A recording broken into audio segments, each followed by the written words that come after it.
Hi everyone, this is chapter 13, part 1 of The Boy in the Striped Pyjamas. Chapter 13, The Bottle of Wine. As week followed week, it started to become clear to Bruno that he would not be going home to Berlin in the foreseeable future, and that he could forget about sliding down the banisters in his comfortable home, or seeing Carl or Daniel or Martin anytime soon. However, with each day that passed, he began to get used to being at Outwith, and stopped feeling quite so unhappy about his new life. After all, it wasn't as if he had nobody to talk to anymore. Every afternoon when classes were finished, Bruno took the long walk along the fence and sat and talked with his new friend Schmuel until it was time to come home, and that had started to make up for all the times he had missed Berlin. One afternoon, as he was filling his pockets with some bread and cheese from the kitchen fridge to take with him, Maria came in and stopped when she saw what he was doing. "Hello," said Bruno, trying to appear as casual as possible. "You gave me a fright. I didn't hear you coming." "You're not eating again, surely?" asked Maria with a smile. "You had lunch, didn't you? And you're still hungry?" "A little," said Bruno. "I'm going for a walk and thought I might get peckish on the way." Maria shrugged her shoulders and went over to the cooker, where she put a pan of water on to boil. Laid out on the surface beside it was a pile of potatoes and carrots, ready for peeling when Pavel arrived later in the afternoon. Bruno was about to leave when the food caught his eye, and a question came into his mind that had been bothering him for some time. He hadn't been able to think of anyone to ask before, but this seemed like a perfect moment and the perfect person. "Maria," he said, "can I ask you a question?" The maid turned round and looked at him in surprise. "Of course, Master Bruno," she said. "And if I ask you this question, will you promise not to tell anyone that I asked it?" She narrowed her eyes suspiciously, but nodded. "All right," she said. "What is it you want to know?" "It's about Pavel," said Bruno. "You know him, don't you? The man who comes and peels the vegetables and then waits on us at table." "Oh, yes," said Maria with a smile. She sounded relieved that his question wasn't going to be about anything more serious. "I know Pavel. We've spoken on many occasions. Why do you ask about him?" "Well," said Bruno, choosing his words quite carefully in case he had said something he shouldn't. "Do you remember soon after we got here when I made the swing on the oak tree and fell and cut my knee?" "Yes," said Maria. "It's not hurting you again, is it?" "No, it's not that," said Bruno. "But when I hurt it, Pavel was the only grown-up around, and he brought me in here and cleaned it up and washed it and put the green ointment on it, which stung, but I suppose it made it better, and then he put a bandage on it." "That's what anyone would do if someone's hurt," said Maria. "I know," he continued, "only he told me then that he wasn't really a waiter at all." Maria's face froze a little, and she didn't say anything for a moment. Instead, she looked away and licked her lips a little before nodding her head. "I see," she said. "And what did he say he was really?" "He said he was a doctor," said Bruno, "which didn't seem right at all. He's not a doctor, is he?" "No," said Maria, shaking her head. "No, he's not a doctor. He's a waiter." "I knew it," said Bruno, feeling very pleased with himself. "Why did he lie to me then? It doesn't make any sense." "Pavel is not a doctor any more, Bruno," said Maria quietly, "but he was, in another life, before he came here." Bruno frowned and thought about it. "I don't understand," he said. "Few of us do," said Maria. "But if he was a doctor, why isn't he one still?" Maria sighed and looked out of the window to make sure that no one was coming, then nodded towards the chairs, and both she and Bruno sat down. "If I tell you what Pavel told me about his life," she said, "you mustn't tell anyone. Do you understand?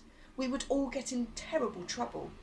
"I won't tell anyone," said Bruno, who loved to hear secrets, and almost never spread them around, except when it was totally necessary, of course, and there was nothing he could do about it. "All right," said Maria. "This is as much as I know." Bruno was late arriving at the place in the fence where he met Schmuel every day, but as usual his new friend was sitting cross-legged on the ground, waiting for him. "I'm sorry I'm late," he said, handing some of the bread and cheese through the wire, the bits that he hadn't already eaten on the way when he had grown a little peckish after all. "I was talking to Maria." "Who's Maria?" asked Schmuel, not looking up as he gobbled down the food hungrily. "She's our maid," explained Bruno. "She's very nice, although father says she's overpaid. But she was telling me about this man, Pavel, who chops our vegetables for us and waits on table. I think he lives on your side of the fence." Schmuel looked up for a moment and stopped eating. "On my side?" he asked. "Yes. Do you know him? He's very old and has a white jacket that he wears when he's serving dinner. You've probably seen him." "No," said Schmuel, shaking his head. "I don't know him." "But you must," said Bruno irritably, as if Schmuel were being deliberately difficult. "He's not as tall as some adults, and he has grey hair and stoops over a little." I don't think you realise just how many people live on this side of the fence, said Schmall. There are thousands of us. But this one's name is Pavel, insisted Bruno. When I fell off my swing, he cleaned out the cut so it didn't get infected and put a bandage on my leg. Anyway, the reason I wanted to tell you about him is because he's from Poland too, just like you. Most of us here are from Poland, said Schmall, although there are some from other places too, like Czechoslovakia. And yes, but that's why I thought you might know him. Anyway, he was a doctor in his hometown before he came here, but he's not allowed to be a doctor anymore. And if Father had known that he had cleaned my knee when I hurt myself, then there would have been trouble. The soldiers don't normally like people getting better, said Schmall, swallowing the last piece of bread. It usually works the other way round. Bruno nodded, even though he didn't quite know what Schmall meant, and gazed up at the sky. After a few moments, he looked through the wire and asked another question that had been preying on his mind. Do you know what you want to be when you grow up? He said. Yes, said Schmall. I want to work in a zoo. A zoo? Asked Bruno. I like animals, said Schmall quietly. I'm going to be a soldier, said Bruno in a determined voice. Like Father. I wouldn't like to be a soldier, said Schmall. I don't mean one like Lieutenant Kotler, said Bruno quickly. No one who strides around as if he owns the place and laughs with your sister and whispers with your mother. I don't think he's a good soldier at all. I mean one like Father, one of the good soldiers. There aren't any good soldiers, said Schmall. Of course there are, said Bruno. Who?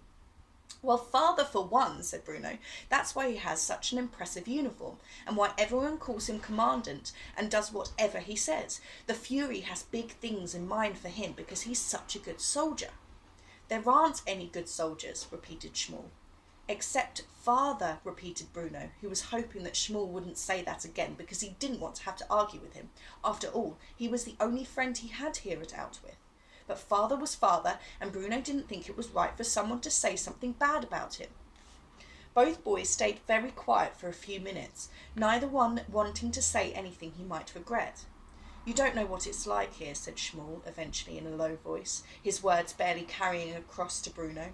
You don't have any sisters, do you? Asked Bruno quickly, pretending he hadn't heard that, because then he wouldn't have to answer. No, said Schmall, shaking his head. You're lucky, said Bruno. Gretel's only 12, and she thinks she knows everything, but she's a hopeless case, really. She sits looking out of her window, and when she sees Lieutenant Kotler coming, she runs downstairs into the hallway and pretends that she was there all along. The other day, I caught her doing it, and when he came in, she jumped and said, Why, Lieutenant Kotler, I didn't know you were here, and I know for a fact that she was waiting for him. Bruno hadn't been looking at Schmall as he said all that, but when he looked again, he noticed that his friend had grown even more pale than usual. What's wrong? He asked. You look as if you're all about to be sick. I don't like talking about him, said Schmall. About who? Asked Bruno. Lieutenant Kotler. He scares me.